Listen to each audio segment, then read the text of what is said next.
ನಮಸ್ಕಾರ ಸ್ನೇಹಿತರೆ, ಮತ್ತು ಹೊಸ ಎಪಿಸೋಡ್ಗೆ ನಿಮಗೆಲ್ಲ ಸ್ವಾಗತ. ಆರ್ ದಿವಾಕರ್ ಎಜುಕೇಷನ್ ವಿಡಿಯೋಕ್ಕೆ ನಮಗೆಲ್ಲರಿಗೂ ಸ್ವಾಗತ. ಇಲ್ಲಿವರೆಗೂ ನಾವು ಸುಮಾರು 8 ಎಪಿಸೋಡ್ಗಳನ್ನು ಮಾಡಿದ್ದೇವೆ. ಆ 8 ಎಪಿಸೋಡ್ಗಳಲ್ಲಿ ನಿಮಗೆ ಪ್ರೀ ನಾಲೆಜನ್ನು ಕೊಡ್ತಾ ಹೋಗಿದೆ, ಇಂಟ್ರೊಡಕ್ಷನ್ ಕೊಡ್ತಾ ಹೋಗಿದೆ. ರ್ಯಾಷನಲ್ ನಂಬರ್ ಅಂದರೆ ಏನು, ರ್ಯಾಷನಲ್ ನಂಬರ್ ಸ್ವಭಾವಗಳೇನು ಮತ್ತು ರ್ಯಾಷನಲ್ ನಂಬರ್ ಡೆಫಿನೇಷನ್ ಅರ್ಥ ಏನು, ಈ ಎಲ್ಲ ಪೂರ್ಣವಾಗಿ ಮ್ಯಾಥಮೆಟಿಕಲ್ ಬೇಸಿಕ್ ಸಹಿತವಾಗಿ ನಿಮಗೆ ಇಲ್ಲಿವರೆಗೂ ಕೊಟ್ಟಿದ್ದೀನಿ. ಇವತ್ತಿಂದ ನಾವು rule of 0 and also rule of 1 ಕೂಡ ಇದ್ರ ಜೊತೆ ಬರುತ್ತೆ. ರೂಲ್ ಆಫ್ 0 ಅನ್ನೋದನ್ನು ಸ್ಟಡಿ ಮಾಡ್ತಾ ಹೋಗೋಣ. ಆ ರೂಲ್ ಆಫ್ 0ದಲ್ಲಿ ಫಸ್ಟ್ ಪಾರ್ಟನ್ನು ನಾವು ಇವತ್ತು ಸ್ಟಡಿ ಮಾಡ್ತಾ ಇದ್ದೀವಿ ಸ್ನೇಹಿತರೆ. ಮತ್ತು ನಾನು ಕೇಳಿದ್ರೆ ಈ ರೂಲ್ ಆಫ್ 0 ಏನಿದೆ ಅಲ್ಲ, ಇದು ಮ್ಯಾಥಮೆಟಿಕ್ಸ್ನಲ್ಲಿ ಬಹಳ ಇಂಪಾರ್ಟೆಂಟ್ ಆದಂತಹ ಟಾಪಿಕ್ ಮತ್ತು ಇದು ಬೇಸಿಕ್ ಟಾಪಿಕ್. ಪ್ರತಿಯೊಂದು ಜ್ಞಾನವನ್ನು ಪಡೀಲಿಕ್ಕೆ, ಮ್ಯಾಥಮೆಟಿಕ್ಸ್ನಲ್ಲಿ ಸಂಪೂರ್ಣವಾದ ಜ್ಞಾನವನ್ನು ಪಡಿಬೇಕಾದ್ರೆ ಈ ಟಾಪಿಕ್ಕು ಅತ್ಯಂತ ಮುಖ್ಯ ಸ್ನೇಹಿತರೆ. ಈ ಟಾಪಿಕನ್ನು ಶುರು ಮಾಡೋಕ್ಕಿಂತ ಪೂರ್ವದಲ್ಲಿ ಒಂದು ಸಂದರ್ಭ, ಇದು ನನ್ನ ಜೀವನದಲ್ಲೇ ನಡೆದಂತಹ ಸಂದರ್ಭ. ಇದನ್ನು ನಾನು ಯಾಕೆ ಹೇಳ್ತಾ ಇದ್ದೇನೆ ಅಂದರೆ, ನಾನು ಆ ಸಂದರ್ಭದಿಂದ ಕೆಲವೊಂದು ಪ್ರಿನ್ಸಿಪಲನ್ನು ಕಲಿತೆ ಸ್ನೇಹಿತರೆ. ಅದು ನನಗೆ ಪ್ರಿನ್ಸಿಪಲನ್ನು ಕಲಿಸ್ಕೊಡ್ತು.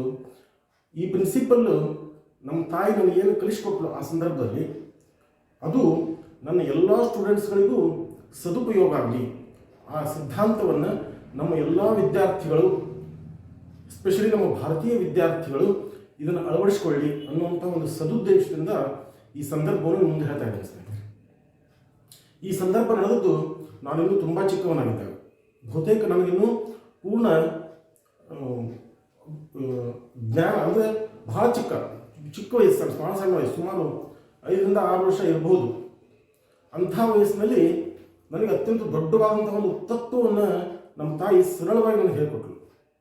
ಆ ತತ್ವ ಹೇಗೆ ಅವಳು ನನಗೆ ಹೇಳಿಕೊಟ್ಲು, ಇವತ್ತಿನವರೆಗೂ ಅದು ನನ್ನ ಮನಸ್ಸಿನಲ್ಲಿ ಕಟ್ಟಲು ಕೂತ್ಕೊಂಡಿದೆ. ಅಷ್ಟೊಂದು ನಿಖರವಾಗಿ ಆ ತತ್ವವನ್ನು ನನಗೆ ಹೆಂಗೆ ಹೇಳಿಕೊಟ್ಲು ಅನ್ನೋದನ್ನು, ನಡೆದಂತಹ ಸಂದರ್ಭವನ್ನು ನಿಮ್ಮ ಮುಂದೆ ಹಂಚ್ಕೊಳ್ಳೋಕ್ಕೆ ಪ್ರಯತ್ನ ಮಾಡ್ತೇನೆ ಸ್ನೇಹಿತರೆ.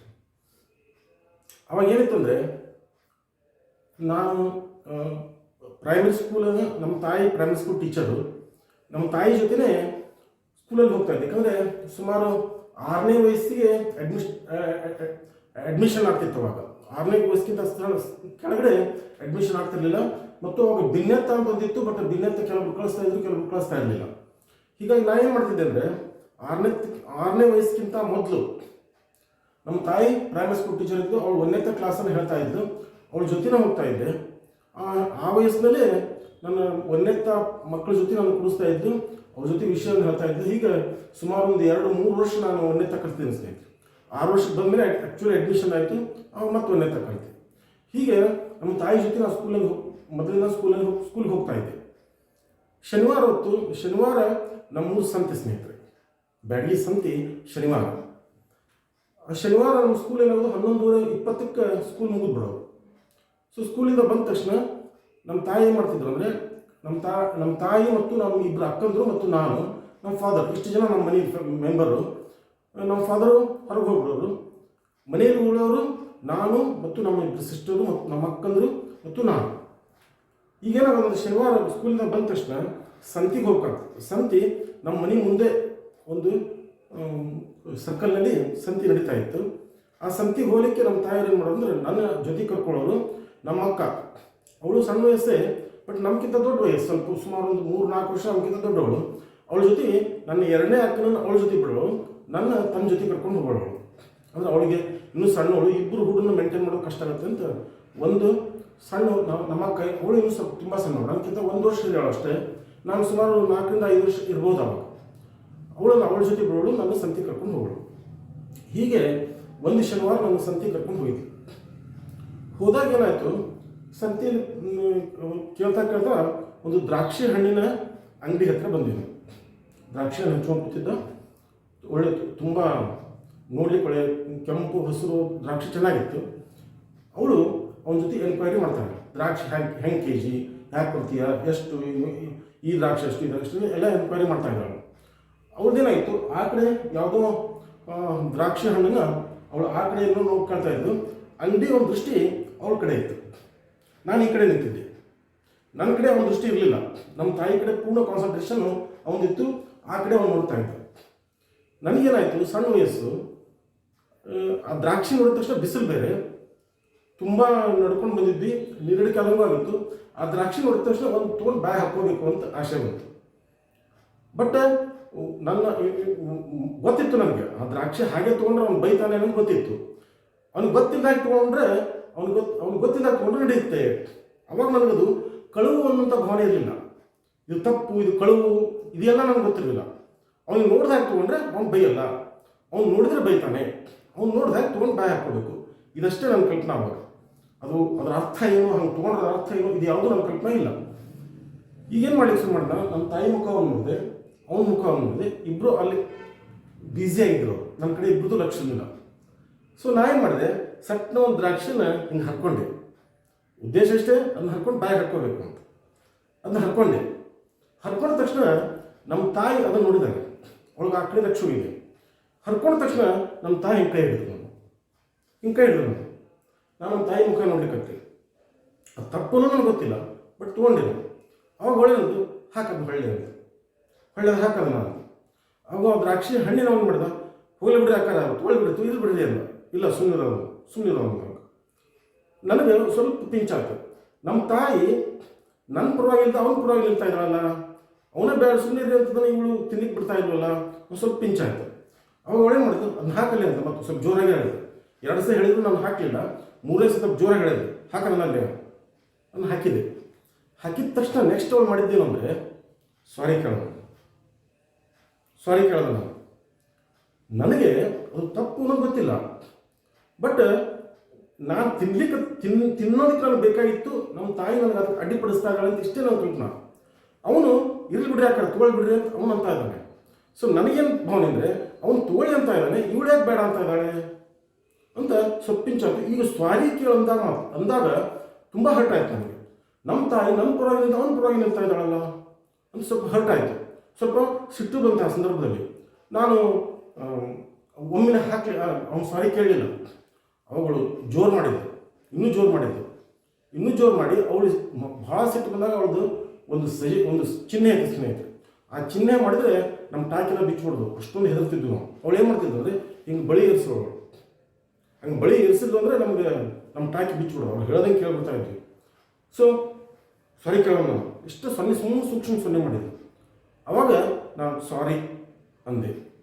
ಈ ಸಾರಿ ಅನ್ನೋದು ನನ್ನ ಮನಸ್ಸಿನಲ್ಲಿ ಏನಾಯಿತು ಅಂತಂದರೆ, ನನ್ನ ತಾಯಿ ನನ್ನ ಪರವಾಗಿ ನಿಲ್ಲಿಲ್ಲ, ಅದು ಒಂದು ದ್ರಾಕ್ಷಿ ನಾವು ತೊಗೊಂಡಿದ್ದಕ್ಕೆ ಇಷ್ಟೊಂದು ನನಗೆ ಅಪಮಾನ ಮಾಡಿದ್ದಲ್ಲ ಇವಳು ಅನ್ನುವಂಥ ಒಂದು ಕೋಪ ಆ ಸಂದರ್ಭದಲ್ಲಿ ನನ್ನ ಮನಸ್ಸಿನಲ್ಲಿ ಬಂತು. ಆ ಸಂದರ್ಭದಲ್ಲಿ ಆ ಕೋಪದ ಜೊತೆಗೆ ನನಗೊಂದು ನಿರ್ಧಾರ ಬಂತು ಸ್ನೇಹಿತರೆ. ಏನು ಬಂತು ಅಂದರೆ, ಇನ್ನೊಂದು ಯಾರ ವಸ್ತುನೂ ಮುಟ್ಟಬಾರ್ದು ನಾನು, ಬೇಕಾಗಿಲ್ಲ ನನಗೆ ಯಾರ ವಸ್ತು, ನನ್ನದು ಮಾತ್ರ ನಾವು ತೊಗೊಳೋ, ಇನ್ನು ಬೇಡ ಅನ್ನುವಂಥ ಒಂದು ಹಠದ ನಿರ್ಧಾರ ಆ ಸಂದರ್ಭದಲ್ಲಿ ಬಂತು ಸ್ನೇಹಿತರೆ. ಇದು ಆ್ಯಕ್ಚುಲಿ ನಡೆದಂಥ ಘಟನೆ. ಅವಾಗ ಅವನೇನಂದ, ಬಿಡ್ರಿ ಅಕ್ಕಾರ, ಅದೊಂದು ಸಣ್ಣ ದ್ರಾಕ್ಷಿಗೆ ಎಷ್ಟು ಸಾರಿ ಕಳಿಸ್ತಾರೆ, ಬಿಡ್ರಿ ಬೇಡ ಅಂದ. ನಾವು ಸಾರಿ ಕೇಳಿದ ನಂತರ ಅವುಗಳಂದು, ಇಲ್ಲ ನಮ್ಗೆ ಸುಮ್ಮನೆ ಗೊತ್ತಿಲ್ಲ, ಇವತ್ತು ಒಂದು ದ್ರಾಕ್ಷಿ ನಾಳೆ 100 ದ್ರಾಕ್ಷಿ ಆಗ್ಬೋದು, ಅದನ್ನು ಅವ್ರಿಗೆ ಕಲಿಸ್ಬೇಕು ನಾವು ಅಂತ. ಈ ಪಾಯಿಂಟು ಅವಾಗ ನಮ್ಗೆ ಅರ್ಥ ಆಗಲಿಲ್ಲ. ಏನು ಕಲಿಸ್ಬೇಕು, ತಿನ್ಲಿಕ್ಕೆ ತೋರಿದ್ರೆ ಕಲಿಸೋದೇನದ್ರಲ್ಲಿ ಅರ್ಥ ಆಗಲಿಲ್ಲ. ಅದು ಸಂದರ್ಭ ಮುಗಿತು, ಬಂದ್ವಿ. ಮುಂದೆ ಸ್ವಲ್ಪ ದೊಡ್ಡವನಾಗಿ ಬೆಳೆದ ಮೇಲೆ ರಾಜ್ಕುಮಾರ್ ಸಿನಿಮಾದಲ್ಲಿ ಕಾಯಂ ಒಂದು ಡೈಲಾಗ್ ಬರುತ್ತೆ ಸ್ನೇಹಿತರೆ. ಸುಮಾರು 2-3 ಪಿಕ್ಚರ್ದಲ್ಲಿ ಆ ಡೈಲಾಗ್ ಉಪಯೋಗ ಮಾಡಿದ್ದಾರೆ. ಏನು ಉಪಯೋಗ ಮಾಡಿದ್ದಾರೆ ಅಂದರೆ, ಕಂಡೋರ್ ದುಡ್ಡು ಕಕ್ಸಕ್ಕೆ ಸಮಾನ ಅನ್ನುವಂತಹ ಡೈಲಾಗು ರಾಜ್ಕುಮಾರ್ ಬಾಯಲ್ಲಿ ಪದೇ ಬರ್ತಾ ಇತ್ತು. ಅವಾಗ ಅರ್ಥ ಇದ್ದೇನು ಅಂದರೆ, ಹಾಗಾದರೆ ಬೇರೆಯವರು ಅವರ ಒಪ್ಪಿಗೆ ಇಲ್ಲದೆ ಯಾವುದಾದ್ರೂ ವಸ್ತುವನ್ನು ಅಥವಾ ದುಡ್ಡನ್ನು ತೆಗೆದುಕೊಳ್ಳೋದು ತಪ್ಪು ಅನ್ನುವಂತಹ ಜ್ಞಾನ ಬರುವ ವಯಸ್ಸಿಗೆ ಅದರ ಅರ್ಥ ಆಯಿತು ನನಗೆ. ಅವತ್ತು ನಡೆದಂತಹ ಘಟನೆ ನನಗೆ ನೆನಪಿಗೆ ಬಂತು. ಅವತ್ತಿನಿಂದ ನನಗೆ ಏನಾಗಿತ್ತು ಅಂದರೆ, ಆ ನಿರ್ಧಾರ ಬೇರೆಯವರು ಯಾವ ವಸ್ತುನೂ ನಾನು ನೋಡ್ತಿರ್ಲಿಲ್ಲ. ಇವನ್ನ ಸ್ಕೂಲಲ್ಲಿ ಸ್ನೇಹಿತರ ಕಂಪಾಸಲ್ಲಿ ಇದ್ದಂಥ ವಸ್ತುಗಳನ್ನು ನಾನು ನೋಡ್ತಿರ್ಲಿಲ್ಲ ಅವರು. ಬಟ್ ಅದು ಒಳ್ಳೆಯ ಒಂದು ತತ್ವ ಅನ್ನೋದು ನನಗೆ ಗೊತ್ತಿರಲಿಲ್ಲ. ಯಾವಾಗ ಈ ಸಿನಿಮಾವನ್ನು ನೋಡಿದೆ, ಅದು ಸಿನಿಮಾದಲ್ಲಿ ಆ ತತ್ವ ಹೇಳಿದ್ರು, ಅವಾಗ ನನಗೆ ಗೊತ್ತಾಯಿತು, ಓಹೋ, ನಮ್ಮ ತಾಯಿ ನನಗೆ ಈ ತತ್ವವನ್ನು ಕಲಿಸ್ಲಿಕ್ಕೆ ಅವತ್ತು ಆ ರೀತಿ ಮಾಡಿದಾಳೆ. ಬಟ್ ಅವಳು ಅವತ್ತು ಆ ರೀತಿ ಮಾಡಿದ್ದು ನನ್ನ ಮನಸ್ಸಿನಲ್ಲಿ ಇವತ್ತಿನವರೆಗೂ ಯಾವುದಾದ್ರೂ ವಸ್ತುವನ್ನು, ಬೇರೆಯವ್ರ ವಸ್ತುವನ್ನು ಅಥವಾ ಬೇರೆಯವ್ರ ದುಡ್ಡನ್ನು ಕಂಡಾಗ ಒಂದು ಥರ ಹಠ ಮೂಡುತ್ತೆ ಸ್ನೇಹಿತರೆ, ಅದನ್ನು ಮುಟ್ಟಬಾರ್ದು ನಾನು ಯಾವ ಕಾರಣ. ಯಾಕಂದರೆ ಅವತ್ತಾದಂಥ ಅಪಮಾನ, ಆ ಅಪಮಾನ ನನ್ನ ಜೀವನದಲ್ಲಿ ದೊಡ್ಡ ಪಾಠವನ್ನು ಕಲಿಸ್ತೀನಿ.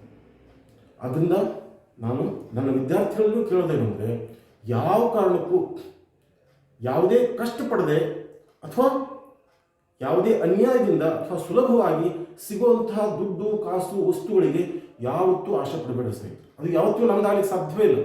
ಅದು ಹೇಗೆ ಬರುತ್ತೆ ಹಾಗೆ ಹೋಗೋದೇ ಇಲ್ಲ. ಯಾವಾಗ ನೀವು ಕಷ್ಟಪಟ್ಟು ದುಡಿತೀರಿ, ನಿಮ್ಮ ಬೆವರು ಸುರಿಸಿ ಏನು ದುಡಿತೀರಿ ಅದು ಮಾತ್ರ ನಿಮ್ಮದಾಗುತ್ತೆ, ಅದರಿಂದ ಸುಖ ಸಿಗುತ್ತೆ. ಅನಾಯಾಸವಾಗಿ ಬಂದದ್ದು ಯಾವುದೂ ನಿಮಗೆ ಸುಖ ಕೊಡೋದಿಲ್ಲ ಮತ್ತು ಅದು ನಿಮ್ಮ ಹತ್ರ ಉಳಿಯೋದೇ ಇಲ್ಲ. ಅದಕ್ಕೆ ಎರಡರಷ್ಟು ತೊಗೊಂಡು ಅದು ಮತ್ತು ಹೊರಗೆ ಹೋಗೋದೆ. ಆದ್ದರಿಂದ ನಮ್ಮ ಜೀವನದಲ್ಲಿ ನನ್ನ ತಾಯಿ ನನಗೆ ಕಲಿಸಿದ ತತ್ವ ಏನಂದರೆ, ಯಾವ ಕಾರಣಕ್ಕೂ ಮತ್ತೊಬ್ಬರ ವಸ್ತುವನ್ನು ದುಡ್ಡನ್ನು ಮುಟ್ಟಬಾರ್ದು. ನಂದು, ನಾನು ದುಡಿದಂತಹ ದುಡ್ಡು, ನಾನು ದುಡಿದಂತಹ ವಸ್ತು ಅದು ನಂದು. ಸೊ ಇದನ್ನೆಲ್ಲರೂ ನಮ್ಮ ವಿದ್ಯಾರ್ಥಿಗಳು ಗೊತ್ತಾಗಲಿ ಅನ್ನೋದಕ್ಕೆ ಈ ಸಂದರ್ಭವನ್ನು ಹೇಳಿಸ್ತೀನಿ. ಈಗ ವಿಷಯಕ್ಕೆ ಬರೋಣ. Rule of zero. ಈಗ ಜೀರೋ ಅಂದ ತಕ್ಷಣ ಒಂದು ದೊಡ್ಡ ಟಾಪಿಕ್ ಕಣ್ಣು ಮುಂದೆ ಬರುತ್ತೆ ಸ್ನೇಹಿತರೆ. ಝೀರೋ ಇಲ್ಲ ಅಂದರೆ ಮ್ಯಾಥಮೆಟಿಕ್ಸೇ ಇಲ್ಲ. ಹಾಗಾದರೆ ಈ ಜೀರೋ ಹುಟ್ಟಿದ್ದು ಯಾವಾಗ, ಯಾವ ರೀತಿ ಇದು ಹುಟ್ಕೊಂತು, ಇದಕ್ಕೆ ಏನೇನು ಅಡೆತಡೆಗಳು ಬಂದವು, ಕೊನೆಗೆ ಹೇಗಿದು ಒಂದು ಸಂಖ್ಯೆಯಾಗಿ ಮಾರ್ಪಾಟಾಯಿತು, ಈ ಕಥೆಯನ್ನು ಸ್ವಲ್ಪ ಬ್ರೀಫಾಗಿ ನೋಡೋಣ ಸ್ನೇಹಿತರೆ. ಇದು ಪೇಶಾವರ, ಈಗಿನ ಪಾಕಿಸ್ತಾನದಲ್ಲಿದೆ. ಪೇಶಾವರ ಮೊಟ್ಟ ಮೊದಲು ನಮ್ಮ ಮಹಾಭಾರತದಲ್ಲಿ ಪಾಂಡವರು ಇದ್ದಂತಹ ಒಂದು ಜಾಗ ಅದು ಪೇಶಾವರ. ಆ ಜಾಗದಲ್ಲಿ ಕೆಲವೊಂದು ತಾಳಿಗರಿಗಳು ಸಿಕ್ಕಿವೆ ಸ್ನೇಹಿತರೆ. ಆ ತಾಳಿಗರಿಗಳ ಬಗ್ಗೆ ನಿಮಗೆ ನಾನು ಈಗ ಎಕ್ಸ್ಪ್ಲೇನ್ ಕೊಡ್ತೀನಿ. ಅದಕ್ಕಿಂತ ಪೂರ್ವದಲ್ಲಿ ನಿಮ್ಗೆ ಏನು ಹೇಳ್ತೀನಿ ಅಂದರೆ, ಈ ಜೀರೋ ಫಸ್ಟಿಗೆ ಹೇಗೆ ಶುರು ಆಯಿತು. ನಮ್ಮ ಹಿಸ್ಟರಿ ಪ್ರಕಾರ ಈ ಜೀರೋ ನಮ್ಮ ಪೂರ್ವ ಸಿಂಧೂ ಪ್ರದೇಶದ ನಾಗರಿಕತೆಯಿಂದ ಅಥವಾ ಅದರ ಎಡಬಲ ನಾಗರಿಕತೆಯಿಂದ ಶುರುವಾಯಿತು ಅಂತ ಅವ್ರು ಹೇಳ್ತಾರೆ. ಅದು ಹೇಗೆ ಶುರುವಾಯಿತು, ಹೇಗೆಂದರೆ ಫಸ್ಟ್ಗೆ ನಾಗರಿಕತೆ ನಮ್ಮಲ್ಲಿ ಇರಲಿಲ್ಲ ಸ್ನೇಹಿತರೆ. ನಾವು ಕಾಡು ಜನರಾಗೆ ಕಾಡಲ್ಲಿ ಇರ್ತಾ ಇದ್ವಿ. ಅದು ನಾವು ಮಂಗನ ರೀತಿಯಲ್ಲಿ ಕಾಡಲ್ಲಿ ಜೀವನ ಮಾಡ್ತಾ ಇದ್ವಿ. ನಾಗರಿಕತೆ ಅನ್ನೋದು ನಮ್ಮ ಇನ್ನೂ ಯಾವುದೋ ನಾಗರಿಕತೆ ನಮ್ಗೆ ಗೊತ್ತಿರಲಿಲ್ಲ. ಆ ಸಂದರ್ಭದಲ್ಲಿ ಅವರಿಗೆ ಎಣಿಸ್ಬೇಕಾಗ್ತಿತ್ತು. ಉದಾಹರಣೆಗೆ ಕೆಲವೊಂದು ಆಯುಧಗಳನ್ನು ತೆಗೆದುಕೊಂಡ್ರೆ ಆಯುಧಗಳನ್ನು ಒಂದೇ ಆಯುಧ, ಎರಡನೇ ಆಯುಧಗಳನ್ನು ಎಣಿಸ್ಬೇಕಾಯಿತು. ಪ್ರಾಣಿಗಳನ್ನು ಕೊಂದರೆ ಎಷ್ಟು ಪ್ರಾಣಿಗಳನ್ನು ಕೊಂದು ಬಂದು ಹೇಳಲಿಕ್ಕೆ ಲೆಕ್ಕ ತಗೋಬೇಕಾಯಿತು. ಈಗ ಅನೇಕ ಸಂದರ್ಭದಲ್ಲಿ ಅವರು ಎಣಿಸುವಂತಹ ಸಂದರ್ಭಗಳು ಬರೋದು. ಅವ್ರು ಏನು ಮಾಡೋದು ಅಂದರೆ, ಏನೋ ಒಂದು ಚಿಹ್ನೆ ಇಟ್ಕೊಳ್ಳೋದು, 1, 2 ಅಥವಾ ಒಂದು ಪ್ರಾಣಿ ಚಿಹ್ನೆನೋ ಅಥವಾ ಒಂದು ತಮಗೆ ಬಂದಂಥ ಒಂದು ಚಿಹ್ನೆಯನ್ನು ಇಟ್ಕೊಂಡು ಆ ಚಿಹ್ನೆಯ ಮೂಲಕ ಅವರು ಹೇಳ್ತಾ ಇದ್ರು. ಇದು ಸಮಸ್ಯೆ ಎಲ್ಲಿ ಬಂತು ಅಂದರೆ, 9 ಚಿಹ್ನೆಗಳನ್ನು ಉಪಯೋಗ ಮಾಡ್ಬೋದು, 10ನೇ ಚಿಹ್ನೆ 11ನೇ ಚಿಹ್ನೆ ಉಪಯೋಗ ಮಾಡೋದು ಸಮಸ್ಯೆ ಆಗ್ತಿತ್ತು. ಮತ್ತು ಪ್ರತಿಯೊಂದಕ್ಕೂ ಬೇರೆ ಬೇರೆ ಚಿಹ್ನೆಗಳನ್ನು ಉಪಯೋಗ ಮಾಡ್ತಾ ಇದ್ರೆ ನೆನಪಿಡೋದಾಗೆ ಹೀಗೆ ಅನೇಕ ಸಮಸ್ಯೆಗಳು ಅಲ್ಲಿ ಬರ್ತಾ ಇದ್ವು. ಬಹಳಷ್ಟು ಚಿಹ್ನೆಗಳನ್ನು ಉಪಯೋಗ ಮಾಡಲಿಕ್ಕೆ ಆಗ್ತಿರಲಿಲ್ಲ. ಬಟ್ ಕೌಂಟ್ ಮಾಡಬೇಕು ಅನ್ನುವಂತಹ ಒಂದು ಕಾನ್ಸೆಪ್ಟು ಅವಾಗಿನಿಂದಲೇ ಶುರು ಆಯಿತು. ನಾಗರಿಕತೆ ಇನ್ನು ಬೆಳೆಯೋದಕ್ಕಿಂತ ಪೂರ್ವದಲ್ಲಿ ಕೌಂಟ್ ಮಾಡಬೇಕು ಅನ್ನೋಂಥ ಒಂದು ಕಾನ್ಸೆಪ್ಟ್ ಶುರು ಆಯಿತು. ಈ ಕಾನ್ಸೆಪ್ಟ್ ಶುರು ಆದಮೇಲೆ ಮುಂದೆ ಏನು ಬರುತ್ತೆ ಸ್ನೇಹಿತರೆ ಅಂದರೆ, ಈಗ ಆ ಪೇಶಾವರದಲ್ಲಿ ಸಿಕ್ಕಂಥ ತಾಳಿಗರಿಗೆ ಬರೋಣ ಸ್ನೇಹಿತರೆ. ಇದು ಅತ್ಯಂತ ಪೂರ್ವ ಕಾಲದಲ್ಲಿ ನಡೆದಂತಹ ಒಂದು ಘಟನೆ ತಾನೇ. ಪಾಂಡವರದ್ದು ಅತ್ಯಂತ ಪೂರ್ವ ಕಾಲ. ಆ ಪೂರ್ವ ಕಾಲದಲ್ಲಿ ಪಾಂಡವರ ಕಾಲದಲ್ಲಿದ್ದಂತಹ ಒಲೆಗರಿ, ತಾಳಿಗರಿ ಮೇಲೆ ಏನಿದೆ ಅಂತಂದರೆ, ದೇವನಾಗರಿ ಲಿಪಿಯಿಂದ ತಾಳಿಗರಿ ಇದೆ. ಅವ್ರು ಏನು ಮಾಡ್ತಾರೆ ಅಂದರೆ, ಈಗ ನಾವು ದೇವನಾಗರಿ ಲಿಪಿಯನ್ನು ನೋಡಿದ್ರೆ ಸಮ್ ವಂ ಹೀಗೆ ಬರೀಬೇಕಾದ್ರೆ ಸ ಅಂತ ಬರೆದ ಮೇಲೆ ಸಮ್ ಮಾಡಬೇಕಾದ್ರೆ ಒಂದು ಪಾಯಿಂಟ್ ಕೊಟ್ಟಿದ್ದಾರೆ, ಸಮ್ ವಂ ಹೀಗೆ ಪಾಯಿಂಟ್ ಅಲ್ಲಿಂದ ಶುರುವಾಗಿದೆ. ಮುಂದೆ ಅವ್ರು ಏನು ಮಾಡ್ತಿದ್ರು ಅಂದರೆ, ಈಗ 102 ಅಂತ ಹೇಳಬೇಕಾದ್ರೆ ಆ ಒಂದಕ್ಕೆ ಅವ್ರದ್ದೇನು ಚಿಹ್ನೆ ಇತ್ತು ಆ ಚಿಹ್ನೆ ಬರೆದು 102, 2ರ ಮಧ್ಯ ಸ್ಥಾನದಲ್ಲಿ ಗ್ಯಾಪ್ ಇದೆ. ಆ ಗ್ಯಾಪನ್ನು ತುಂಬಬೇಕಾದ್ರೆ ಅವ್ರು ಪಾಯಿಂಟನ್ನು ಇಡ್ತಾ ಇದ್ರು. ಈ ರೀತಿ ಪಾಯಿಂಟನ್ನು ಇಡ್ತಾ ಇದ್ರು, ದುಂಡನ್ನು ಪಾಯಿಂಟ್ ಇಡ್ತಾ ಇದ್ರು. ಅಂದರೆ ಆ ಮಹಾಭಾರತದ ಕಾಲದಲ್ಲಿ ಈ ಪಾಯಿಂಟನ್ನು ಎದಕ್ಕೆ ಉಪಯೋಗ ಮಾಡ್ತಿದ್ರು ಅಂದರೆ, ಯಾವುದೇ ಬೆಲೆ ಅಲ್ಲಿಲ್ಲ, ಅದನ್ನು ಜಂಪ್ ಮಾಡಬೇಕಾಗಿದೆ ಅನ್ನುವಂಥ ಸಂದರ್ಭದಲ್ಲಿ, ಮತ್ತು ಅಲ್ಲಿ ಹಾಲೋ ಇದೆ. ಈಗ ಉದಾಹರಣೆಗೆ ಅವಾಗ ಮ್ಯಾಥಮೆಟಿಕ್ಸ್ ಅನ್ನುವಂಥ ಒಂದು ಸಬ್ಜೆಕ್ಟ್ ಬೇರೆ ಇರಲಿಲ್ಲ ಸ್ನೇಹಿತರೆ. ಮ್ಯಾಥಮೆಟಿಕ್ಸು ಒಂದು ಏನಾಗಿತ್ತು ಅಂದರೆ, ಧಾರ್ಮಿಕ ಚಟುವಟಿಕೆಗಳನ್ನ ಮಾಡಲಿಕ್ಕೆ ಅದು ಒಂದು ಆಧಾರ ಆಗಿತ್ತು. ಉದಾಹರಣೆಗೆ ಯಜ್ಞದ ಕುಂಡವನ್ನು ರಚಿಸಬೇಕಾದ್ರೆ ಅದಕ್ಕೊಂದು ಲೆಕ್ಕ ಆಯಿತು. ಅವ್ರ ಕಾಲದಲ್ಲಿರುವಂಥ ಅದಕ್ಕೊಂದು ಲೆಕ್ಕ ಆಯಿತು. ಆ ಲೆಕ್ಕದ ಪ್ರಕಾರ ಇಷ್ಟೊಂದು ಇಟ್ಟಿಗೆಗಳು, ಇಷ್ಟೊಂದು ಲೆಕ್ಕ, ಇಷ್ಟು ಉದ್ದ, ಇಷ್ಟು ಅಗಲ ಅಂತ ಒಂದು ಮಾಡಲಿಕ್ಕೆ, ಅಥವಾ ಒಂದೇನೋ ಧಾರವನ್ನು ತೆಗೆದುಕೊಳ್ಳಲಿಕ್ಕೆ ಅಥವಾ ಮನೆಯನ್ನು ಕಟ್ಟಬೇಕಾದ್ರೆ ವಾಸ್ತು ಮಾಡಲಿಕ್ಕೆ, ಈ ರೀತಿ ಒಂದು ಧಾರ್ಮಿಕ ಕ್ರಿಯೆಗೆ ಸಲುವಾಗಿ ಮ್ಯಾಥಮೆಟಿಕ್ಸನ್ನು ಬಳಸ್ತಾ ಇದ್ರು. ಮ್ಯಾಥಮೆಟಿಕ್ಸ್ ಅನ್ನೋಂಥ ಒಂದು ಸಪ್ರೇಟ್ ಸಬ್ಜೆಕ್ಟ್ ಇರುತ್ತೆ ಅನ್ನೋದು ಅವ್ರಿಗೆ ಅವಾಗ ಕಲ್ಪನೆ ಇರಲಿಲ್ಲ. ಸೊ ಹೀಗಿರ್ಬೇಕಾದ್ರೆ ಎಲ್ಲಿ ಗ್ಯಾಪ್ ಇರಬೇಕು, ಎಲ್ಲಿ ಜೀರೋ ಇರಬೇಕು, ಎಲ್ಲಿ ಏನೂ ಇರಬಾರ್ದು ಅಂಥೇಳಿ ಈ ಪಾಯಿಂಟ್ಗಳನ್ನು, ದುಂಡನ ಪಾಯಿಂಟ್ಗಳನ್ನು ಬಳಸ್ತಾ ಇದ್ದಾರೆ ಸ್ನೇಹಿತರೆ. ಇದು ಹೀಗೆ ಮುಂದೆ ಬಹುತೇಕ ನಾಗರಿಕತೆ ಬೆಳೆದು ಬಂದಾಗೆ ಇದು ಪಾಯಿಂಟನ್ನು ಯೂಸ್ ಮಾಡಲಿಕ್ಕೆ ಶುರು ಮಾಡಿದರು. ರೋಮನ್ನರು 9 ಸಂಖ್ಯೆಗಳ ಆದ ನಂತರ 10ನೇ ಸಂಖ್ಯೆಯನ್ನು ಬರೆಯುವಾಗ ಒಂದು ಸಿಂಬಾಲನ್ನು ಉಪಯೋಗ ಮಾಡ್ತಾ ಇದ್ರು ಸ್ನೇಹಿತರೆ, ಎಕ್ಸ್ ಅನ್ನುವಂಥ ಸಿಂಬಾಲ್. ಇದೇ ರೀತಿ ಅವರು ಆಯಾ ಸ್ಟೇಜ್ಗೆ ಸಿಂಬಾಲ್ಗಳನ್ನು ಬಳಸ್ತಾ ಹೋದರು.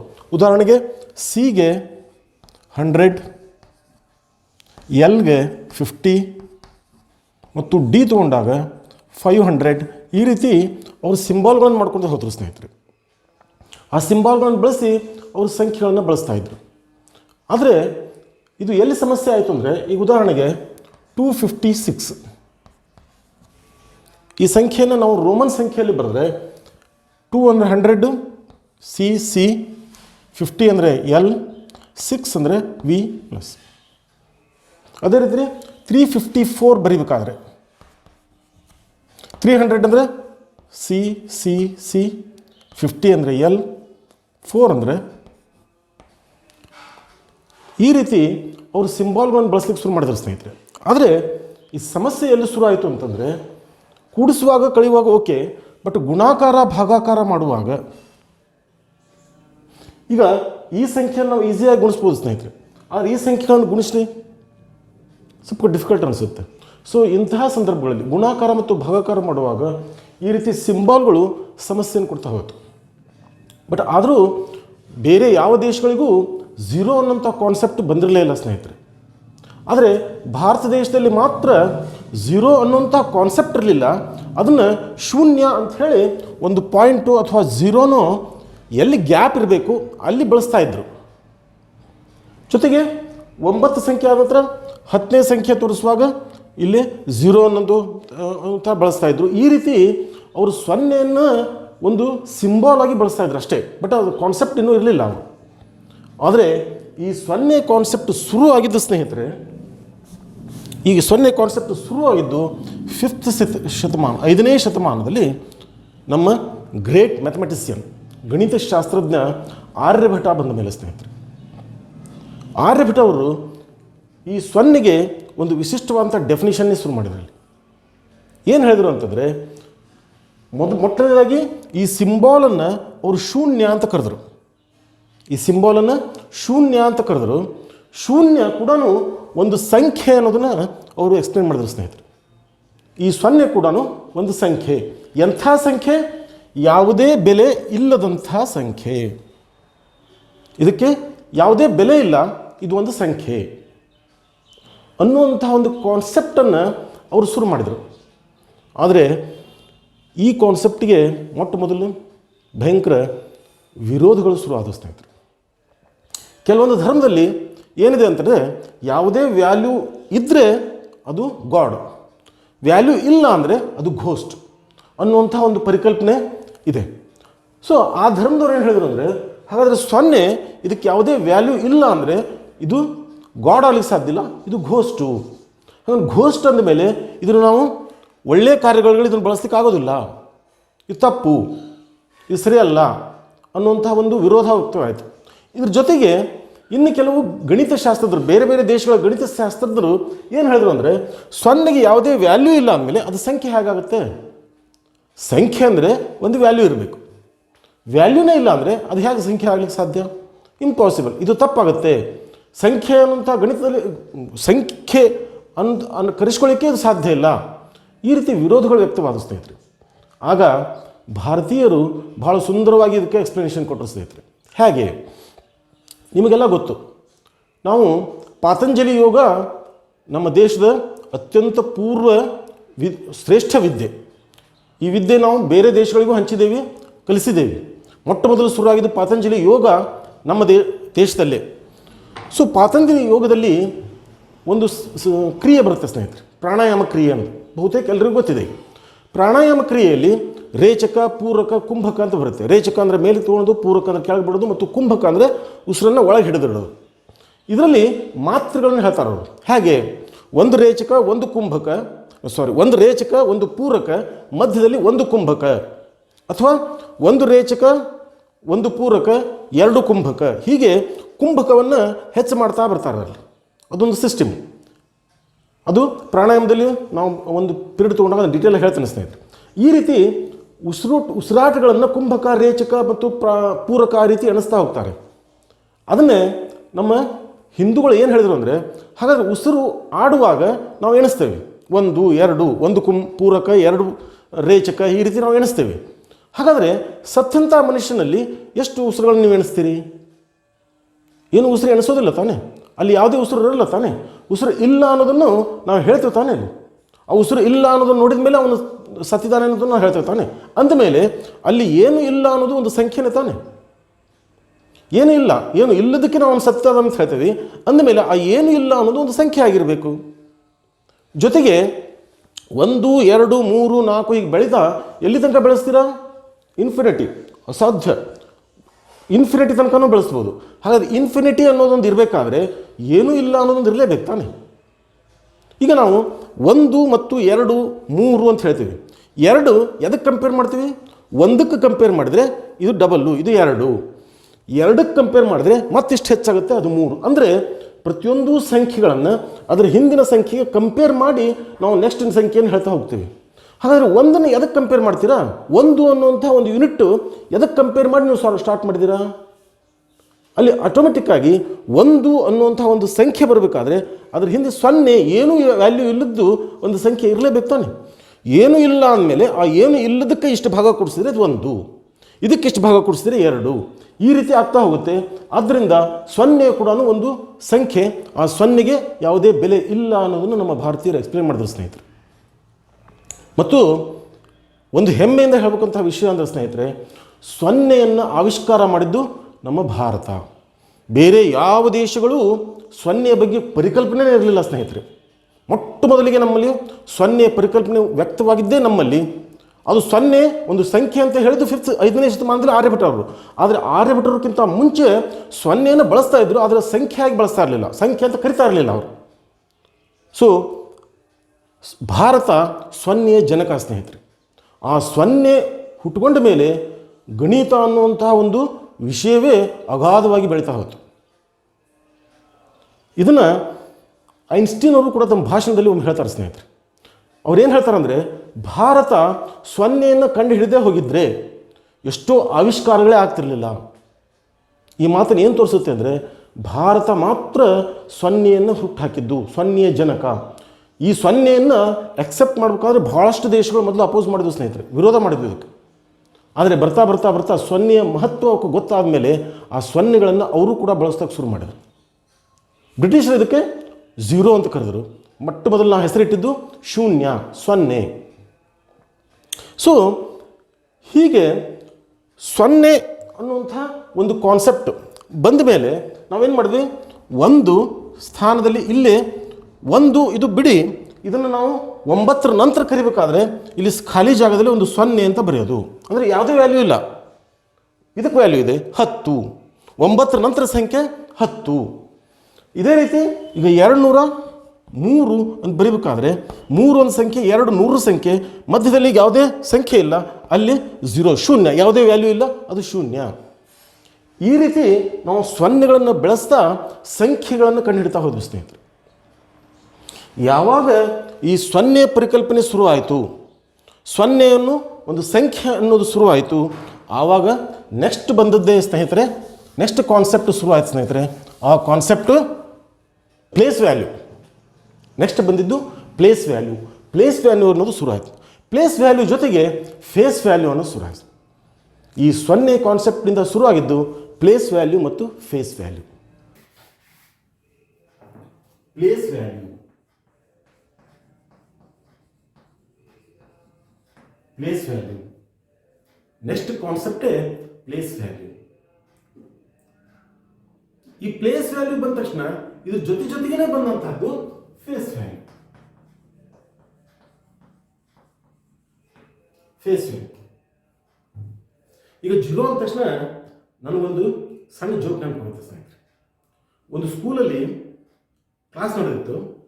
ಅವಾಗ ಟೀಚರು ಮಕ್ಕಳಿಗೆ ಹೇಳಿದರು, ಅದು ಹಿಂದಿ ಕ್ಲಾಸು ಟೀಚರ್ ಮಕ್ಕಳಿಗೆ ಹೇಳಿದರು, ಚಿಲ್ಡ್ರನ್ಸ್ 40 एक साथ लिखो, 40 एक साथ लिखो ಅಂತ ಮಕ್ಕಳಿಗೆ ಹೇಳಿದರು. ಮಕ್ಕಳು ಎಲ್ಲರೂ ಬರೋದು 40 एक साथ लिखो, 40 एक साथ लिखो. ಸೊ ಬರೆದ್ರ ಮಕ್ಕಳೇ ಅಂತ ಕೇಳಿದ್ರು. ಒಂದು ಎಲ್ಲ ಪುಸ್ತಕ ನೋಡಿ ಬಂದರು. ಮೋಸ್ಟ್ ಎಲ್ಲರೂ ಹೀಗೆ ಬರೆದಿದ್ರು. ಶಿಕ್ಷಕರು ಬಂದು ನಿಂತರು. ಎಲ್ಲರೂ ಮಕ್ಕಳಿಗೆ ಈಗ ಇಂಟ್ರೆಸ್ಟ್ ಏನಂದರೆ ಸರ್ ಟೀಚರ್ ಏನು ಹೇಳ್ತಾರೆ, ಸರಿ ನಾವೆಲ್ಲ ಸರಿ ಅಂತ ನಮ್ಗೆ ಶಬಾಷ್ಗಿರಿ ಕೊಡ್ತಾರೆ ಅನ್ನುವಂಥ ಭಾವನೆಯಲ್ಲಿ ಕೂತ್ಕೊಂಡಿದ್ದು. ಟೀಚರ್ ಹೇಳಿದ್ರು, ಯಾರು ಇದನ್ನು ಬರೆದಿಲ್ಲ, ಇಟ್ ಈಸ್ ಕಂಪ್ಲೀಟ್ಲಿ ರಾಂಗ್. ಮಕ್ಕಳಿಗೆ ಆಶ್ಚರ್ಯ ಆಯಿತು. ಟೀಚರ್ ಹೇಳಿದ್ದಾರೆ 40 एक साथ लिखो, 4 0 एक साथ ನಾವು ಬರೆದಿದ್ದೀವಿ. ಹಾಗಾದ್ರೆ ಕರೆ ಉತ್ತರ ಯಾವುದು? ಅವಾಗ ಹೇಳಿದ್ರು, ಮಕ್ಕಳೇ ಖರೆ ಉತ್ತರ 40 एक साथ लिखो, 40 एक साथ लिखो. ನಾ ಹೇಳಿದ್ದು ಹೀಗೆ, ಜಸ್ಟ್ ಒಂದು ಹಾಸ್ಯ. ಚೆನ್ನಾಗಿದೆಲ್ಲ ಸ್ನೇಹಿತರೆ? ಈಗ ಮತ್ತೆ ವಿಷಯಕ್ಕೆ ಬರೋಣ ಸ್ನೇಹಿತರೆ. ಏನಿದೆ? ಪ್ಲೇಸ್ ವ್ಯಾಲ್ಯೂ ಮತ್ತು ಫೇಸ್ ವ್ಯಾಲ್ಯೂ. 0 ಜೊತೆಗೆ ಈ ಸಂಖ್ಯೆಗಳು ಶುರುವಾದವು. ಮತ್ತು ನಮ್ಮ ಇಂಡಿಯಾದಲ್ಲಿ, ಭಾರತದಲ್ಲಿ ಸಂಖ್ಯೆಗಳನ್ನು 9ವರೆಗೂ ಸಂಖ್ಯೆಗಳನ್ನೇ ನಾವು ದೊಡ್ಡ ಸಂಖ್ಯೆಗಳಾಗಿ ಬಳಸ್ತೀವಿ. ಉದಾಹರಣೆಗೆ 9536, 9 ಸಂಖ್ಯೆಗಳು ಮಾತ್ರ ಇದೆ ಸ್ನೇಹಿತರೆ. ಇನ್ನೂ ಹೆಚ್ಚು ಮಾಡಬೇಕಾದ್ರೆ 0. ಹೀಗೆ ಗಣಿತಕ್ಕೂ ಅನುಕೂಲ ಆಗುವ ಹಾಗೆ, ಗುಣಾಕಾರ ಭಾಗಾಕಾರ ಎಲ್ಲದಕ್ಕೂ ಅನುಕೂಲ ಆಗುವ ಹಾಗೆ ಒಂದು ಸಂಖ್ಯೆಯನ್ನು ಬರೆಯುವಂತಹ ಸಿಸ್ಟಮ್ ಮೊಟ್ಟಮೊದಲಿಗೆ ಭಾರತದಲ್ಲಿ ಶುರುವಾಯಿತು ಸ್ನೇಹಿತರೆ. ಇದನ್ನು ಎಲ್ಲ ದೇಶಗಳು ಮೊಟ್ಟಮೊದಲಿಗೆ ಅಳವಡಿಸ್ಕೊಳ್ಳಿಲ್ಲ. ಆದರೆ ಅದರ ಅವಶ್ಯಕತೆ ಮತ್ತು ಅದರ ಇಂಪಾರ್ಟೆನ್ಸ್ ಆದಾಗ ಒಂದೊಂದೇ ದೇಶದವರು ಬಳಸಲಿಕ್ಕೆ ಶುರು ಮಾಡಿದ್ರು ಸ್ನೇಹಿತರೆ. ಅಂದರೆ 0ಯ ಜನಕ ನಮ್ಮ ಭಾರತ ಅಂತ ಹೇಳಿಕ್ಕೆ ನಾನು ಹೆಮ್ಮೆ ಪಡ್ತೇನೆ ಸ್ನೇಹಿತರೆ. ಅದರಲ್ಲೂ ಈ ವಿಷಯದಲ್ಲಿ ನಮ್ಮ ಆರ್ಯಭಟದ ಸಾಧನೆ ಅತ್ಯಂತ ದೊಡ್ಡದು ಸ್ನೇಹಿತರೆ. ಇವತ್ತು ನಾವೇನು ಮ್ಯಾಥಮೆಟಿಕ್ಸ್ ಅನ್ನೋ ಒಂದು ಸಬ್ಜೆಕ್ಟನ್ನು ಸಪ್ರೇಟ್ ಕಲಿತಾ ಇದ್ದೀವಿ ಮತ್ತು ಅಷ್ಟೊಂದು ಸುಲಭವಾಗಿ ಗಣಿತವನ್ನು ನಾವು ಬಿಡಿಸ್ತಾ ಇದ್ದೇವೆ ಅಂದರೆ ಅದಕ್ಕೆ ಮೊದಲನೇ ಕಾರಣ ನಮ್ಮ ಭಾರತ ದೇಶದ ಸಂಸ್ಕೃತಿ ಮತ್ತು ನಮ್ಮ ಆರ್ಯಭಟದ ಜ್ಞಾನ. ಇದನ್ನು ನಾವು ಯಾವ ಸಂದರ್ಭದಲ್ಲೂ ನೆನೆಸಬೇಕು ಸ್ನೇಹಿತರೆ. ಆಯ್ತು, ಈಗ 0 ಇದರ ಹಿಸ್ಟ್ರಿಯನ್ನು ನಾವು ಬ್ರೀಫ್ ಆಗಿ ತಿಳ್ಕೊಂಡ್ವಿ. ಇನ್ನು ನಮ್ಗೆ ಬರುವಂತಹ ಕ್ವಶನ್ ಅಂದರೆ ಪ್ಲೇಸ್ ವ್ಯಾಲ್ಯೂ ಅಂದ್ರೇನು, ಫೇಸ್ ವ್ಯಾಲ್ಯೂ ಅಂದ್ರೆ ಹಾಗಾದರೆ 0 ಬಂದರೆ ಇವು ಯಾಕೆ ಬರ್ತವೆ ಅನ್ನುವಂಥ ಪ್ರಶ್ನೆ ಹೇಳುತ್ತೆ ಸ್ನೇಹಿತರೆ. ಈ ಪ್ರಶ್ನೆಯನ್ನು ಇದಕ್ಕೆ ಉತ್ತರ ಕೊಡುವಂಥ ಪೂರ್ವದಲ್ಲಿ, ಇದರ ಎಕ್ಸ್ಪ್ಲನೇಷನ್ ಕೊಡುವಂಥ ಪೂರ್ವದಲ್ಲಿ ನಾನು ಒಂದು ಸ್ಮಾಲ್ ಜೋಕನ್ನು ಹೇಳಿ ಎಲ್ಲರೂ ನಕ್ಕು ರಿಲ್ಯಾಕ್ಸ್ ಆಗಿ ಮತ್ತೆ ಮುಂದೆ ಹೋಗೋಣ ಸ್ನೇಹಿತರೆ. ಈಗ ಒಂದು ಫ್ಯಾಕ್ಟ್ರಿ, ಆ ಫ್ಯಾಕ್ಟ್ರಿಯಲ್ಲಿ ನಮ್ಮ ಬೀಚಿಯವ್ರ ತಿಮ್ಮ ಕೆಲಸ ಮಾಡ್ತಾ ಇದ್ದಾರೆ ಸ್ನೇಹಿತರೆ. ನಿಮ್ಗೆ ಗೊತ್ತಲ್ಲ, ಬೀಚಿಯವ್ರ ತಿಮ್ಮ ಎಲ್ಲಿರ್ತಾನೆ ಅಲ್ಲೊಂದು ಏನಾದರೂ ಅನಾಹುತ ಮಾಡೇ ಇರ್ತಾನೆ. ಇವತ್ತೇನು ಅನಾಹುತ ಮಾಡ್ತಾನೆ ನೋಡೋಣ ಸ್ನೇಹಿತರೆ. ಅಲ್ಲಿ ಆ ಫ್ಯಾಕ್ಟ್ರಿ ಓನರ್ಗೆ ನಮ್ಮ ಬೀಚಿ ತಿಮ್ಮನ ಕೆಲಸ ಸರಿ ಬರಲಿಲ್ಲ. ಯಾಕೋ ಈ ಕೆಲಸ ಸರಿ ಮಾಡ್ತಾ ಇಲ್ಲ ಈ ಹುಡುಗ, ಈ ಮನುಷ್ಯ ಅಂದು ಏನೋ ಒಂದು ತಪ್ಪು ಮಾಡ್ತಾ ಇದ್ದ, ದಿನ ಒಂದು ಏನೋ ತಪ್ಪು ಮಾಡ್ತಾ ಇದ್ದ. ಕೊನೆಗೆ ಆ ಫ್ಯಾಕ್ಟ್ರಿ ಓನರ್ ಏನು ಮಾಡಿದ್ರು, ಒಂದು ಸ್ವಲ್ಪ ಡಿಸ್ಮಿಸ್ ಮಾಡಿದ್ರು, ಕೆಲಸನ ತೆಗೆದು ಹಾಕ್ಬಿಟ್ರು. ಈಗ ತಿಮ್ಮನಿಗೆ ಗೆಳೆಯರೆಲ್ಲ ಹೇಳಿದ್ರು, ನೋಡಿ ತಿಮ್ಮ, ನೀನು ಇಷ್ಟು ವರ್ಷ ಕೆಲಸ ಮಾಡಿದೀಯ, ನೀನು ತೆಗೆದಿದ್ದಾರೆ, ನೀನು ಸ್ಟ್ರೈಕ್ ಮಾಡು, ನಾನು ಮತ್ತೆ ಕೆಲಸಕ್ಕೆ ತೋರಿದ್ರೆ ನೀನು ಸ್ಟ್ರೈಕ್ ಮಾಡು. ಅವನು ಸ್ಟ್ರೈಕ್ ಮಾಡಲಿಲ್ಲ, ಸೀದಾ ಮನೆಗೆ ಹೋದ. ಅವನು ಏನು ಮಾಡಲಿಕ್ಕೆ ಶುರು ಮಾಡಿದ ಅಂದರೆ, ಪ್ರತಿನಿತ್ಯ ಬೆಳಿಗ್ಗೆ ಬಂದು ಆ ಫ್ಯಾಕ್ಟ್ರಿಯಲ್ಲಿ ಟಾಯ್ಲೆಟ್ ಮಾಡಿ ಹೋಗ್ತಾ ಇದ್ದ. ಇದು ಒಂದೇ ದಿವಸ ಹಿಂಗೆ ಟಾಯ್ಲೆಟ್ ಮಾಡಿ ಹೋದ. ಕೊನೆಗೆ ಫ್ಯಾಕ್ಟ್ರಿ ಓಪನ್ ಆಯಿತು, ಓನರ್ ಬಂದರು, ಅದನ್ನು ನೋಡಿದ್ರು, ಯಾರೋ ಟಾಯ್ಲೆಟ್ ಮಾಡಿದ್ರಂತೂ ಯಾರನ್ನೋ ಕರೆಸಿದ್ರು, ಬಳಸಿ ಸ್ವಚ್ಛ ತೊಳಸಿದ್ರು, ಮತ್ತು ಕೆಲಸ ಶುರು ಆಯಿತು. ಹೀಗೆ ಪ್ರತಿನಿತ್ಯ ಮಾಡಲಿಕ್ಕೆ ಶುರು ಮಾಡಿದ. ಪ್ರತಿನಿತ್ಯ ಅವ್ರು ಬಂದು ತೊಳಸೋದು ಮಾಡೋದು ಅವ್ರಿಗೆ ಒಂಥರ ಹೆಸಿಟೇಷನ್ ಶುರು ಆಯಿತು. ಇದು ಯಾರು ಮಾಡ್ತಾ ಇದ್ದಾರೆ? ಅತ್ಯಂತ ನಡುವು ಭಾಗದಲ್ಲೇ, ಆ ಡೋರ್ ಮತ್ತು ನಡುವು ಭಾಗದಲ್ಲೇ ಮಾಡೋಗ್ತದೆ. ಭಾಳ ಸಮಸ್ಯೆ ಶುರು ಆಯಿತು ಓನರ್ಗೆ. ತಲೆ ಕೆಡ್ತವ್ರು, ಯಾರು ಈ ರೀತಿ ಎಲ್ಲ ಹೊಲಸು ಮಾಡ್ತಾ ಇದ್ದಾರೆ, ಅವ್ರಿಗೆ ನಾಗರಿಕತೆ ಇಲ್ವಾ, ಇಲ್ಲಿ ಬಂದು ಜಗ ಮಾಡಿ ಈ ಜಗದಲ್ಲಿ ಮಾಡ್ತಾರೆ ಯಾರಾದರೂ ಅಂತಂದು ಕೊನೆಗೆ ಅವ್ರು ಏನು ಮಾಡಿದ್ರು, ಒಂದು ವಾರ ತನಕ ಬಳಸಿ ಸಾಕಾಯ್ತು ಅವ್ರಿಗೆ. ಒಂದು ಸಲ ಹೇಳಿದ್ರು, ಪರವಾಗಿಲ್ಲ, ನಾನು ಇವತ್ತು ರಾತ್ರಿ ನಿದ್ದೆ ಮಾಡಿದ ಚಿಂತೆ ಕುತ್ಕೊಂಡು ಕಾಯ್ತೀನಿ, ಅದು ಯಾರು ಮಾಡ್ತಾರೋ ನೋಡ್ತೀನಿ ಅಂತ ಕೂತ್ಕೊಂಡ್ರು. ಬೆಳಕು ಹರಿಯೋತ್ತಿಗೆ ಬಂದಲ್ಲ ತಿಮ್ಮ ಲ್ಯಾಟ್ರಿನ್ ಕೂತ್ಕೊಂಡು ನೋಡಿ ಒಂದೊಂದು ತುಂಬ ಸಿಟ್ಟು ಬಂದ್ಬಿಡ್ತು. ಯಾಕೋ ತಿಮ್ಮ ಈ ರೀತಿ ಮಾಡ್ತಾ ಇದೆಯಾ, ನಾನು ಕೆಲಸದಿಂದ ತೆಗೆದೆ ಅನ್ನೋಂಥ ಸಿಟಿ ಹೀಗೆ ಮಾಡ್ತಾ ಇದೆಯಾ ಅಂದರು. ಆಗ ತಿಮ್ಮ ಉತ್ತರ ಕೊಟ್ಟ ಸ್ನೇಹಿತರೆ. ಏನು ಕೊಟ್ಟ ಅಂದರೆ, ಇಲ್ಲ ಸಾಹೇಬ್ರೆ, ನೀವು ಕೆಲಸದಿಂದ ತೆಗೆದ್ರೆ ನನಗೇನು ತೊಂದರೆ ಆಗಿಲ್ಲ, ನೀವು ಕೆಲಸದಿಂದ ತೆಗೆದ್ರೂ ನಾನು ಉಪವಾಸ ಇಲ್ಲ ಅನ್ನೋದು ನಿಮ್ಗೆ ಗೊತ್ತಾಗಲಿ ಅಂತ ಈ ರೀತಿ ಮಾಡ್ತಾ ಇದ್ದೀನಿ. ಚೆನ್ನಾಗಿದೆ ಸ್ನೇಹಿತರೆ.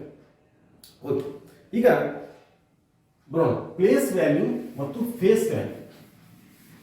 ಇದ್ರ ಬಗ್ಗೆ ಸ್ವಲ್ಪ ನಾಲೆಜ್ ಕೊಡೋಕೆ ಪ್ರಯತ್ನ ಮಾಡಿಸ್ತೇನೆ.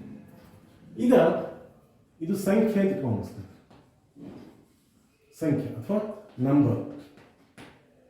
ಫೇಸ್ ವ್ಯಾಲ್ಯೂ ಮತ್ತು ಪ್ಲೇಸ್ ವ್ಯಾಲ್ಯೂ.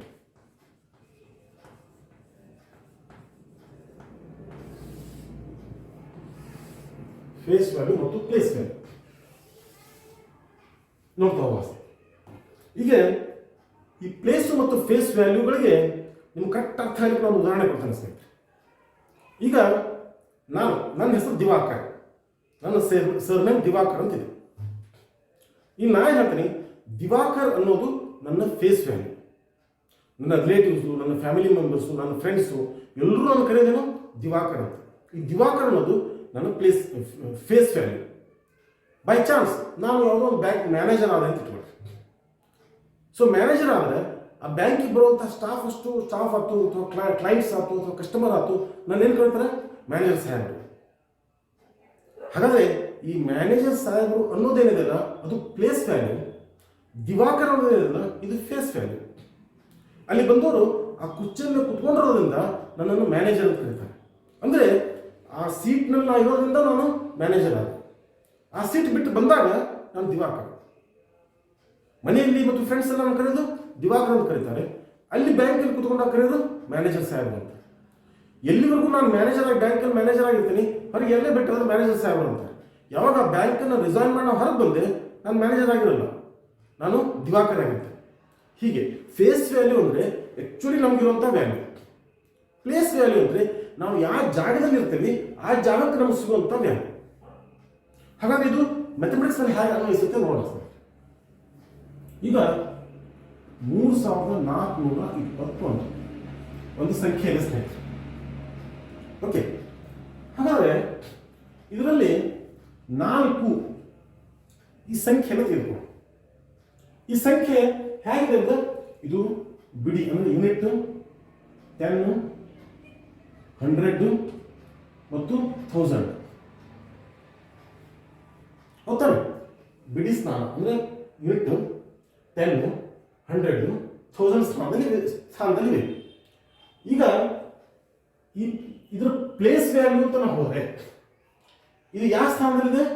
ಮೊದಲನೇ ಸ್ಥಾನ, 1ನೇ ಸ್ಥಾನ 0, 2ನೇ ಸ್ಥಾನ 10, ಅಲ್ಲೂ ಏನಿಲ್ಲ. ಅಂದ್ರೆ ಈ ಸ್ಥಾನ ನೋಡ್ತಾ ಇವನ್ನೆಲ್ಲ ನೋಡ್ತಾ ಇಲ್ಲ ಸ್ನೇಹಿತರೆ. ನಾವು 4ರ ಸ್ಥಾನ ಎಲ್ಲಿದೆ ಅನ್ನೋದು ನಾವು ನೋಡ್ತಾ ಇದ್ದೀವಿ. ಯೂನಿಟ್ನಾಗ ಇಲ್ಲ 0, 10 ನೋಡಿಲ್ಲ, ಅಲ್ಲಿಂದ 0, 100ದಲ್ಲಿದೆ ಅಂದ್ರೆ ಇಲ್ಲಿ 4 ಅನ್ನೋದಿದೆ. ಗೊತ್ತಾನೆ? ಈಗ ಅದನ್ನು ಓದಿದ್ರೆ ಏನಂತ ಓದ್ತೀವಿ ನಾವು? 400.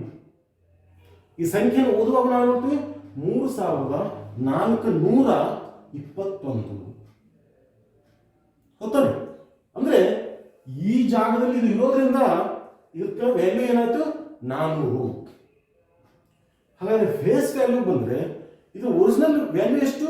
ಇದು ಈ ಜಾಗದಲ್ಲಿ ಹೊರಗೆ ನಾವು ನೋಡಿದ್ರೆ ಇದನ್ನ ಏನಂತ ಗೊತ್ತೀವಿ ನಾವು? 4. ಸೊ 4 ಅನ್ನೋದು ಇದರ ಫೇಸ್ ವ್ಯಾಲ್ಯೂ.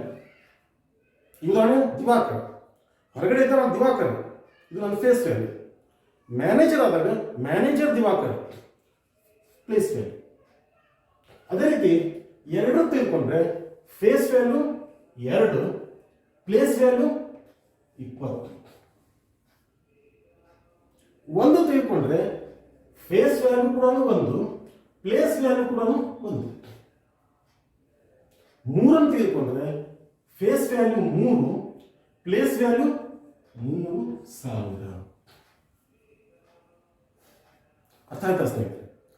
ಫೇಸ್ ವ್ಯಾಲ್ಯೂ ಮತ್ತು ಪ್ಲೇಸ್ ವ್ಯಾಲ್ಯೂ ಈ ಎರಡು ಕಾನ್ಸೆಪ್ಟು 0 ಅನ್ನುವಂತಹ ಒಂದು ಕಾನ್ಸೆಪ್ಟ್ನಿಂದ ಶುರು.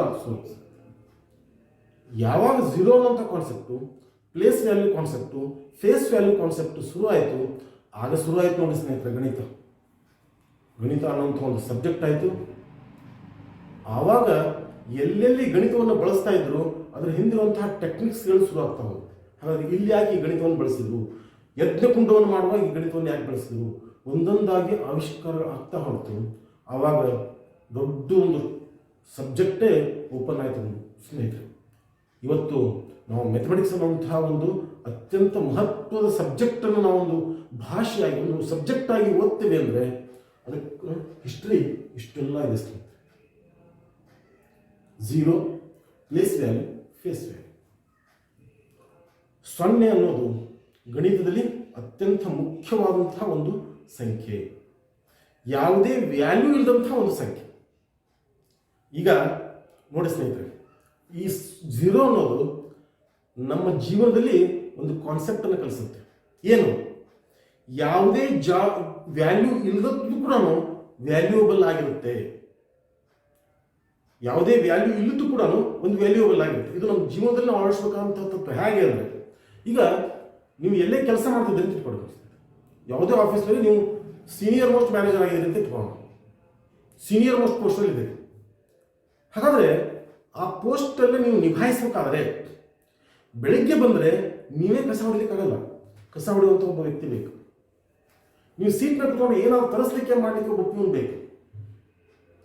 ಹಾಗಾದರೆ ಈ ದೊಡ್ಡ ವ್ಯಕ್ತಿ ವೃತ್ತಿ ನಡಿಬೇಕಾದ್ರೆ ಅಂತಹ ವ್ಯಕ್ತಿಗಳು ಅವಶ್ಯಕತೆ ಇದೆ. ಕಸ ಹೊಡೆಯೋರು ಬೇಕು, ಪ್ಯೂನ್ಗಳು ಬೇಕು. ಅಂದರೆ 0, ಯಾವುದೇ ವ್ಯಾಲ್ಯೂ ಇಲ್ಲದಂತಹ ವಸ್ತು ಕೂಡ ಮೋಸ್ಟ್ ವ್ಯಾಲ್ಯೂಯಬಲ್ ಅನ್ನೋದು ಅವ್ರು ತೋರಿಸ್ತಾ ಇದೆ ಸರ್. ಈ ಉದಾಹರಣೆಗೆ ಕಟಿಂಗ್ ಶಾಪ್ನವ್ರು ಇರದೇ ಇದ್ದರೆ ಮನುಷ್ಯನ ಗತಿ ಏನಾಗ್ತಿತ್ತು, ಟೈಲರಿಂಗ್ ಶಾಪ್ನವ್ರು ಇಲ್ಲದೇ ಇದ್ದರೆ ಮನುಷ್ಯನ ಗತಿ ಏನಾಗ್ತಿತ್ತು, ರೋಡ್ ಸರ್ಚ್ ಮಾಡೋರು ಇಲ್ಲದೇ ಇದ್ದರೆ ಮನುಷ್ಯನ ಗತಿ ಏನಾಗ್ತಿತ್ತು. ಅಂದರೆ ಅತ್ಯಂತ ಸಣ್ಣದು ವ್ಯಾಲ್ಯೂ ಇಲ್ಲದ್ದು ಕೂಡ ಬಹಳಷ್ಟು ವ್ಯಾಲ್ಯೂ ಆಗಿರುತ್ತೆ. ಅಂದರೆ ಇದರಿಂದ ನಾವು ತತ್ವ ತಿಳಿಬೇಕಾಗಿರೋದೇನೆಂದರೆ, ಪ್ರತಿಯೊಬ್ಬರಿಗೂ ಅವರದೇ ಆದಂತಹ ಒಂದು ವ್ಯಾಲ್ಯೂ ಇದೆ. ಅವರು ಸಣ್ಣ ವೃತ್ತಿಯಲ್ಲೇ ಇರಲಿ, ಒಂದು ಆಟೋ ರಿಕ್ಷಾದ ಚಾಲಕನೇ ಇರಲಿ, ಅವನ ಅವಶ್ಯಕತೆಯೂ ನಮಗಿದೆ, ಅವನ ಅವಶ್ಯಕತೆಯೂ ಇದೆ, ಅವನ ವ್ಯಾಲ್ಯೂ ದೊಡ್ಡದಾಗಿದೆ ನಮ್ಮ ಜೀವನದಲ್ಲಿ.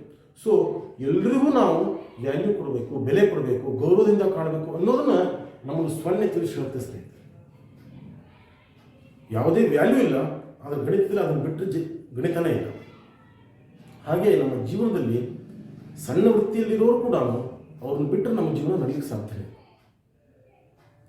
ಸೊ ಇಲ್ಲಿಗೆ ನಮ್ಗೆ 0 ಅಂದರೆ ಏನು, what is 0 and place value, face value ಇದನ್ನ ಅಭ್ಯಾಸ ಮಾಡಬೇಕು ಸ್ನೇಹಿತರೆ. ಇನ್ನು ಮುಂದಿನ ಪ್ರಣಾಳಿ ಇದರಲ್ಲಿ ಸುಮಾರು 3 ರಿಂದ 4 ಪಾಠ ಬರುತ್ತೆ ಸ್ನೇಹಿತರೆ. ಇದರಲ್ಲಿ ಸಬ್ಜೆಕ್ಟ್ ತುಂಬ ದೊಡ್ಡದಿದೆ. ಇದನ್ನು ನಾವು ಸಾಧ್ಯದಷ್ಟು ನಿಮಗೆ ಕನ್ವಿನ್ಸ್ ಮಾಡಲಿಕ್ಕೆ ಪ್ರಯತ್ನ ಮಾಡ್ತಾ ಇದ್ದೀನಿ. ಇನ್ನು ಪಾರ್ಟ್ 2 ಈ 0ದ ಕಾನ್ಸೆಪ್ಟನ್ನು ಮುಂದಿನ ಭಾಗವನ್ನು ನೋಡೋಣ ಸ್ನೇಹಿತರೆ. ಈ ಕಾನ್ಸೆಪ್ಟ್ ಮುಗಿಸೋಕ್ಕಿಂತ ಪೂರ್ವದಲ್ಲಿ ಮತ್ತೊಂದು ಜೋಕನ್ನು ಹೇಳಿ ಎಲ್ಲರೂ ನಕ್ಕು ಹಾಕ್ಬೋಣ ಸ್ನೇಹಿತರೆ. ಈಗ ಕ್ಲಾಸ್ ನಡೆದಿತ್ತು, ನಮ್ಮ ತಿಮ್ಮ ಆ ಕ್ಲಾಸಲ್ಲಿ ಕುತ್ಕೊಂಡಿದ್ದ. ಈಗ ಈ ಕ್ಲಾಸಲ್ಲಿ ತಿಮ್ಮ ಏನು ಅನಾಹುತ ಮಾಡ್ತಾರೆ ನೋಡೋಣ ಸ್ನೇಹಿತರೆ. ಶಿಕ್ಷಕರು ಪಾಠ ಮಾಡ್ತಾ ಇರುವಾಗ ಅವ್ರಿಗೆ ಮಕ್ಕಳು ಸ್ವಲ್ಪ ಕೀಟಲೆ ಮಾಡೋಣ ಅಂತ ಅನಿಸ್ತು. ಅವಾಗ ಅವ್ರೇನು ಮಾಡಿದ್ರು ಅಂದರೆ ಪ್ರಶ್ನೆಯನ್ನು ಕೇಳಿದ್ರು. ಏನು ಅಂದರೆ, ಮಕ್ಕಳೇ, ಈಗ ಹೆಂಡತಿ ಕಾಲು ಒತ್ತಿದ್ರೆ ಅದು ಸೇವೆಯೋ ಅಥವಾ ಪ್ರೀತಿಯೋ? ಒಂದು ಸ್ವಲ್ಪ ಕಿಟ್ಲಿ ಮಾಡೋಣ ಅನಿಸ್ತು ಶಿಕ್ಷಕರಿಗೆ. ಮಕ್ಕಳು ಪ್ರಶ್ನೆ ಕೇಳಿ, ಏನು ಹೇಳ್ತಾರೆ ನೋಡೋಣ ಪ್ರಶ್ನೆ ಮಕ್ಕಳು ಅಂತ ಕೇಳಿದ್ರು. ಎಲ್ಲರೂ ಕೆಲವೊಬ್ರು ಸೇವೆ ಅಂದರು, ಕೆಲವೊಬ್ರು ಪ್ರೀತಿ ಅಂದರು. ಈಗ ಹೇಳ್ತಾ ಹೋದರು. ತಿಮ್ಮ ಇದ್ದು ಅಂತ ತಿಮ್ಮನ ಪಾಳೆ ಬಂತು. ತಿಮ್ಮ, ನೀನು ಹೇಳ್ತೀಯೋ? ಅವಾಗ ಅವನು ಹೇಳ್ದ, ಸರ್, ಈಗ ನಿಮ್ಮ ಹೆಂಡತಿ ಕಾಲು ಒತ್ತಿದ್ರೆ ಅದು ಸೇವೆ, ನನ್ನ ಹೆಂಡತಿ ಕಾಲು ಒತ್ತಿದ್ರೆ ಪ್ರೀತಿ. ಹೇಗಿದೆ ನೋಡಿ ಸರ್ ಆನ್ಸರ್. ಇದು ಹಾಸ್ಯವಾಗಿದೆ, ಆದರೆ ಬೀಚಿಯವರು ಇದರಲ್ಲಿ ಒಂದು ಸಮಾಜದ ಡೊಂಕನ್ನು ಎತ್ತಿ ತೋರಿಸಲಿಕ್ಕೆ ಪ್ರಯತ್ನ ಮಾಡಿದ್ದಾರೆ. ಆ ಡೊಂಕ್ ಏನು ಅನ್ನೋದು ನಿಮ್ಗೆ ಅರ್ಥ ಆಗಿರ್ಬೋದು. ಹಾಸ್ಯವೂ ಇದೆ, ಡೊಂಕನ್ನು ತೋರಿಸ್ಕೊಡು. ಇದು ಬೀಚಿಯವರ ಸ್ಪೆಷಾಲಿಟಿ ಸ್ನೇಹಿತರೆ. ಅದೇ ರೀತಿ ಶಿಕ್ಷಕರು 2ನೇ ಪ್ರಶ್ನೆ ಕೇಳಿದರು. ಏನು ಹೇಳಿದ್ರು ಅವರು? ಜಸ್ಟ್ ಹೇಳಿದರು, ಮಕ್ಕಳೇ, ಯಾವತ್ತೂ ಮಕ್ಕಳು ಪ್ರತಿನಿತ್ಯ 8 ತಾಸು ನಿದ್ದೆ ಮಾಡಬೇಕು, ಇದು ಆರೋಗ್ಯಕ್ಕೆ ಒಳ್ಳೆಯದು. ಹೇಳಿದ ತಕ್ಷಣ ತಿಮ್ಮ ಸಾರ್ ಸಾರ್ ಸಾರ್ ಅಂದ. ಯಾಕೋ ತಿಮ್ಮ 8 ತಾಸು ನಿದ್ದೆ ಮಾಡ್ಲಿಕ್ಕೆ ಆಗಲ್ಲ ಸಾರ್ ಅಂದ. ಅದ್ಯಾಕಾಗಲ್ವೋ ಅಂತ ಕೇಳಿ. ಅಲ್ಲ ಸರ್, ಕ್ಲಾಸ್ ಸ್ಕೂಲ್ ನಡೆಯೋದೇ 4 ತಾಸು, ಇನ್ನು 8 ತಾಸು ನಿದ್ದೆ ಮಾಡ್ಲಿಕ್ಕೆ ಯಾಕೆ ಸಾಧ್ಯ? ಚೆನ್ನಾಗಿದೆಯಲ್ಲ. ಅಂದರೆ ತಿಮ್ಮನ ಪ್ರಕಾರ ಏನಂದರೆ ಸ್ಕೂಲ್ಗೆ ಮಲಗಲಿಕ್ಕೆ ಬರ್ತಾನೆ ಅವನು, ಅಭ್ಯಾಸ ಮಾಡ್ಲಿಕ್ಕೆ ಬರಲ್ಲ. ಹೇಗಿದೆ ನೋಡಿ ಸ್ನೇಹಿತರೆ ತಿಮ್ಮನ ಅನಾಹುತ. ಚೆನ್ನಾಗಿದೆಯಲ್ಲ. ಸರಿ, ಈಗ ಇಲ್ಲಿಗೆ ಇವತ್ತಿನ ಪೋರ್ಷನ್ ಮುಗಿಸಿ ನಾಳೆ ಮತ್ತೆ 0ದ ಹೊಸ